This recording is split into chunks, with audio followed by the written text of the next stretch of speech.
El debate sobre los medios, la cultura y el lenguaje inclusivo. Y frente a los medios de comunicación, ¿cómo hacemos? Con la televisión, por ejemplo. Frente a la televisión hay una razón muy específica, ya que nació el 17 de octubre de 1951. Su primera imagen fue la de Evita. Entonces, el aniversario de la televisión argentina tiene el mismo día del aniversario del peronismo. Son dos grandes hechos míticos, el 17 de octubre de 1945 y el 17 de octubre de 1951. Ocurre que el peronismo tuvo su momento de esplendor con la radio. La voz de Evita es una voz radial y la de Perón, que es una voz de mando, también está muy pasada por la radio. La radio tiene voz, pero no tiene cuerpo. En la televisión hay imágenes que se reiteran, pero no siempre es más importante que la radio. Dicho esto, le cabe a este nuevo ciclo argentino que se va a inaugurar con el desplazamiento del macrismo, repensar los medios de comunicación. Alberto Fernández está pensando en los medios y yo considero digna su actuación frente a los medios. Es parte de un debate necesario que en algún momento deberá tomarse con seriedad y esa seriedad incluye el antecedente de la ley de medios. Esto no quiere decir que no haya que tomar en cuenta todo lo acontecido. Primero, la reacción de la ley por medio de los movimientos sociales. Después, la aprobación por el Parlamento. Luego, la anulación por parte del macrismo.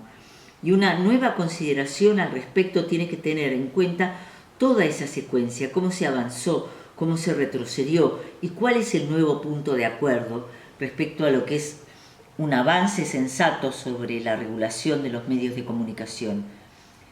Quizás regulación no sea la mejor palabra, pero sí el modo en que los medios de comunicación construyen cotidianamente estilos de reflexión y uso de la lengua, estilos ideológicos.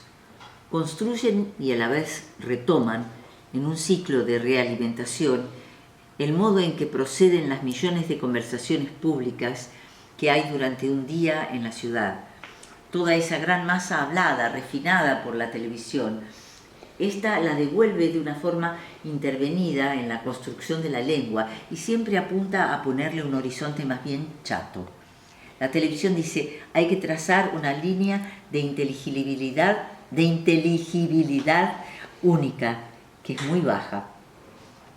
Como dice Alejandro Fantino, profesor, hable claro que lo escuchan 5 millones de personas. Ahí se te viene encima una especie de aplanadora que te deja mudo y el único que puede hablar es Fantino, que sabe lo que piensan 5 millones de personas. Todo esto la ley anterior no lo trató. Trató la distribución de las audiencias, fue democratizadora, pero esto de algún modo tiene que volver a ser tratado. De algún modo, digo, porque entiendo las dificultades y la correlación de fuerzas que se van a establecer de ahora en adelante. Otra cosa importante que debe ser tratada es cómo la televisión tiene que respetar los distintos planos de la lengua. La televisión no puede ser un dictaminador que forje la lengua única y diga, profesor, nos están escuchando, lo están escuchando en Calamuchita. Tiene que hablar con un diccionario de 20 palabras, porque esto implica un desprecio hacia lo popular muy grande. Justo el medio que se dice habilitador de lo masivo finalmente lo empobrece. Y esto no lo hace ninguna ley, sino que lo hace la discusión pública. Esa es la lucidez de la soberanía lingüística de un país. El gobierno de Fernández y Cristina va a tener que elevar su condición de relación entre dos personas a un plano superior, porque si no, corren el riesgo de debates muy previsibles que pueden debilitar esa alianza. Además, esta alianza se presenta como un rasgo de amistad, entonces tiene que predominar esto último y no una mera alianza política. Y en este seno hay una discusión sobre la cultura, la lengua, en la que hasta el momento Fernández no ha entrado y pienso que debe hacerlo. Por supuesto que tratar el tema de la deuda es prioridad inevitable, pero las cuestiones culturales también lo son, y en esto Fernández está un poco por debajo.